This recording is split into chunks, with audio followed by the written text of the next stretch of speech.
jijjiirama aangoo siyaasaa garee adda dimokiraasaa warraaqsa ummatoota Itoophiyaa keessatti dhalate hordofuun waldhabdeen mootummaa keessatti mul'achuu eegaluu isaa kan ibsu xiinxalli barruu Addis Istaandaard sadaasa bara 2020 TPLF fi Biltsiginnaa gidduutti wal waraansi ifaan eegaluun isaa booda abdiin rakkoo biyyattii mariin furuuf jiru cooligee jira jedha.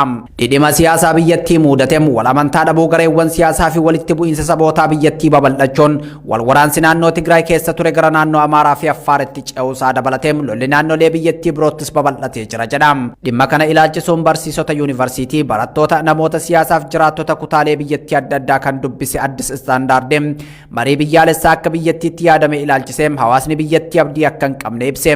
Yaada namoota adda addaa irraa fuudhameen hubannoon marii biyyaalessaa hawaasa magaalaa Finfinnee ala jiran biratti abdii qabaachuu dhabuun kan agarsiisu xiinxalli miidiyaa warreen hubannoo qabanis adeemsa mootummaarraa shakkii qabaachuu isaanii addeessa.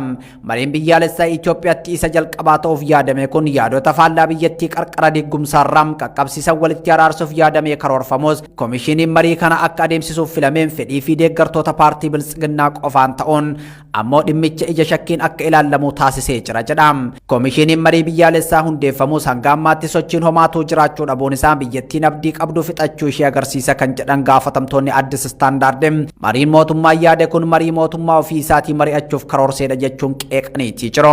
Rakkoo siyaasaa biyyattii furuuf mariin biyyaalessaa akka yaada furmaataatti dhiyaatus mootummaa yaadichatti amanuun akka ofii barbaadutti koomishinii marii biyyaalessaa hundeessuu isaa ifa abdii ummatoonni biyyattii qabaachaa turan dukkaneessee jira jedha Addis Istaandaard. Koomishiniin marii biyyaalessaa mootummaan erga hundeeffamee booda sochiin mari'atanii rakkoo furuu utuu hin eegalin kana dura caalmatti wal waraansii fi rakkoon siyaasaa biyyattii keessatti itti caalee jiraachuun akka fakkeenyaatti kaasa xiinxallichi. Wal waraansi biyyattii keessatti guyyuu hammaachaa dhufaa jiru kun milkaa'ina marii biyyaalessaatiif gufuu guddaa ta'uu ibsuun mootummaan marii biyyaalessaa harka keessa galfachuun isaa qaamoleen maricha irratti hirmaachuu qaban maricharraa amantii dhabuu isaaniitiin rakkoon uumamaa jirudha jedha.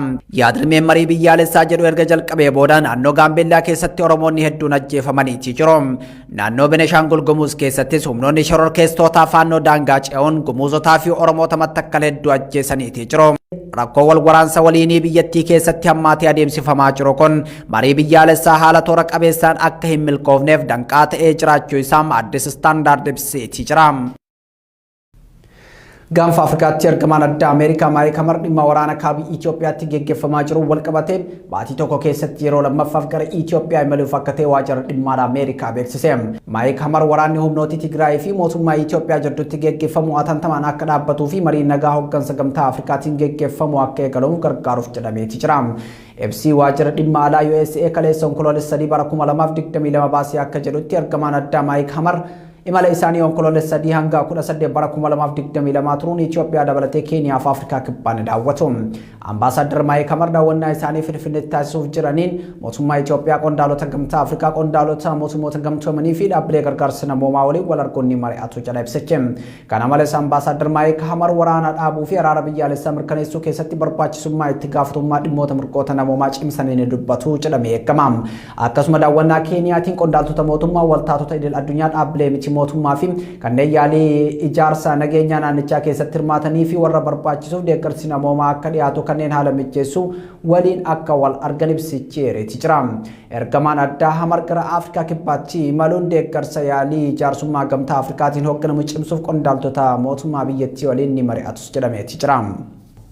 Aanaan gurra dhaamolee aanota godina Baalee keessaa ishee tokko yoo taatu magaalaa godina Baalee Roobee irraa kiiloomeetira 121 fagaattee argamti. Qabiyyeen lafa aanichaa bulchiinsa mootummaa naannoo Sumaalee waliin kan wal daangessu waan ta'eef uummanni aanicha keessa jiran yeroo adda addaatti lolaaf saaxilamaa jiraatu. Aanaan gurra dhaamolee gandoota baadiyyaa 15 fi gandoota magaalaa 2 kan qabdu keessaa gandoonni 2 hokkoltuu fi habroonaa jedhaman hidhattoota kanaan to'atamuu OMN gabaasaa tureetii jira. Hidhattoonni Sumaalee babal'ifannaa lafaaf jecha meeshaalee waraanaa gurguddaan jiraattota aanaa gurra dhaamolee irratti lola banuun miidhaa dhaqqabsiisaa jiraatanis mootummaan naannoo Oromiyaa birmannaa nuuf gochaa jiru jechuun jiraattonni komachoo irratti argamu. Lola hidhattoonni naannoo Sumaalee daangaa cehuun jiraattota godina Baalee aanaa gurra dhaamolee irratti bananiin ganda hokkoltuu jedhamu irraa uummanni guutumaan guututti kan buqqee yoo ta'u gandi Habroonaa ammoo uummata dabalatee to'annoo hidhattoota kanaa jala galtee jirti jedham jiraataan haleellaa kana jalaa miliqeen bosona keessa jiru kan OMN dubbise. Gandoonni akka Waabaram, Addeelleem, Teessoo Roobaam, Turjii Roqaam, Caffaam, Urgoo Jaajam, Jibrii fi Yaadii jedhaman gandoota xiyyeeffannoo humnoota Sumaalee kana jala jiran yoo ta'an hidhattoonni naannoo Sumaalee abbootii qabeenyaa naannichaan deeggaramuun lafa qabiyyee Oromiyaa qotataa akka jiran jiraattonni himu. Onkoloolessa 3 bara 2022 wiixata kaleessam ganama irraa eegalee hidhattoonni naannoo Sumaalee gaara Habroonaa bakka uummanni buqqee baay'inaan qubatee jiru irratti lola banuun lubbuu namaa fi qabeenyaa irra miidhaa dhaqqabsiisu maddi OMN himeetii jira. Danii amma ammoo kaleessa ganama sa'aatii akkanaa kana dura kan uummanni osoo hin ka'in gaara san gubbaatti ol bahanii Habroona uummata miskiina homaa hin qabne kana gayaan qe'ee fi taa'u marsanii nama kaan ajjeesanii kaan walitti qabanii qabeenya isaanii wajjin akkuma reefsanii ibsisanii akkasitti fuudhanii. Lola humnoonni naannoo Sumaalee irraa dhufan meeshaa lolaa ammayyaa fi loojistikii jabaa waan qabaniif rasaasa xiqqoon ofirraa qolachuu dadhabnee jirra jedhu jiraattonni. Haleellaa guyyaa kaleessaa ganda Habroonaa bakka gaara Habroonaa jedhamutti raawwatameen lubbuun namootaa darbuu fi hedduun ammoo madaa'u kan ibsu maddi odeeffannoo OMN. Manneen uummataa hunda haala jedhamuu danda'amuun ibiddaan gubanii jiru jechuun haala garas jiru OMN itti hime. Tonni namoota hamma ajjeesanii kaawwan madeessuun erga manneen uummataa ibiddaan barbadeessanii booda uummata hafe qabanii gara bakka qubsuma isaanii ganda Haroo Dhibbeetti akka dabarsan hima namni kun. Akkasii boojuu isaanii ta'ee namni kun keessaa baqachuu danda'e keessaa baqatee haala amma hin taane tokko namni himuu hin dandeenye hedduun namaa dhibamee kiniiniidhaan rafeedha namni kiniiniidhaan itti tasgabbeessaa jira namni waan san dhaga'ee arge haala san aarri gartanii ganda gubatu san aarri samitti ka'ee hurrii fakkaata hurrii qabeenyi Oromoon lafa san irraa qabu tokko akkana lafa san qofa waan barbaadaniif namaa fi qabeenya Oromoon achirraa qabu san qulqulleessanii lafarraa dabarsuu irratti kan hundaa'edha. Duulli ammaa jecha dubartii maanguddoota nama amma ta'ee qabatanii Haroo Dibbee gadi buusanii akkasitti harkaa qaban marsanii akka looniitti mooraatti laqanii bira taa'u jedhanii. Uummanni ganda Habroonaa lafa diriiraa oomisha garaagaraatiif ta'u irraa humnoota kanneeniin buqqaafamuun gaara Habroonaa jedhamurra kan qubate yoo ta'u hidhattoota kanneeniin marfamee yeroo dheeraaf rakkoo namoomaaf saaxilamaatii ture. Jarri matarayyaasii dabalatee meeshaalee waraanaa gurguddaa nutti dhukaasuun nuti hawaasni horsiisee bulaa hongeen hubamne humna ittiin meeshaalee ga'aa hidhannee weerartoota ittiin ofirraa qolannu hin qabnu hidhannee daangaa keenya tikfachuuf deeggarsatu nu barbaachisa jedhu. Mootummaan naannoo Oromiyaa weerara lafaa humnoota kanneeniin qabiyyee lafa isaa irratti raawwatamu dhaabsisuu hin dandeenye kan jedhan jiraattonni yeroo hedduu irra deddeebinee iyyannus furmaata hin arganne jedhu.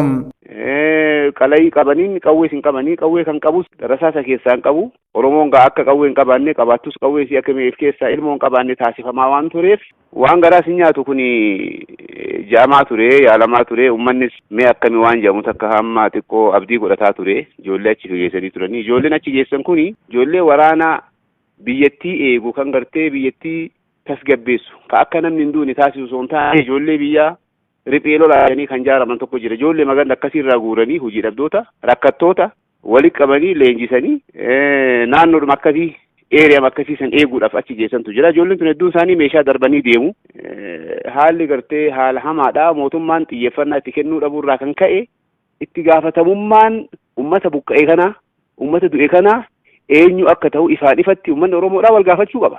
Dhimma kana irratti yaada gama bulchaa aanaa Gurra Dhaamolee obbo Bayaan akkasumas bulchaa ganda Habroonaa obbo Huseen Kadir dhaga'uuf irra deddeebiin bilbilan kaasanii hooggantoota biiroo bulchiinsaa fi nageenya godina Baalee akkasumas biiroo bulchiinsaa fi nageenya Oromiyaa qunnamuuf yaaliin taasifnee milkooyne. Sababa wal waraansa Itoophiyaa gama kaabaa deebi'ee eegaluu isaatiin kan ka'e bulchiinsa naannoo Amaaraa qobboo fi naannoowwan godina Walloo kaabaa kan biroorraa namoonni dheessan amma gara magaalaarraa dheessanitti deebi'aa akka jiran namoonni ijaan argan dubbataniiru. Mootummaan federaalaa ibsa kanaan dura baaseen adda bilisummaa uummata Tigraay yookaan TPLF naannoo Amaaraa gama bahaatti weerarri qobboof naannoo isheetti akka gareen kun karoorfateetti hin adeemneef jedheera. TPLF garuu tarkaanfii gamasii ba'uu kana ka fudhate weerara karaa kaabaa dhufe qolachuuf tooftaatti fayyadameen ta'uu ibsee ture.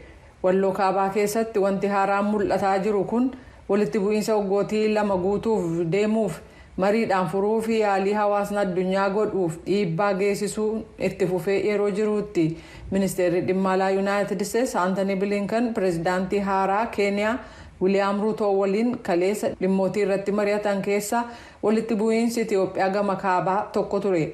Blinken walitti bu'iinsa Itoophiyaa gama kaabaa keessatti adeemsifamaa jiruu fi Ameerikaan rakkoo xaa'oo furuu fi carraaqii taasiftuu irratti pireezidaantii Ruto waliin mari'ataniiru.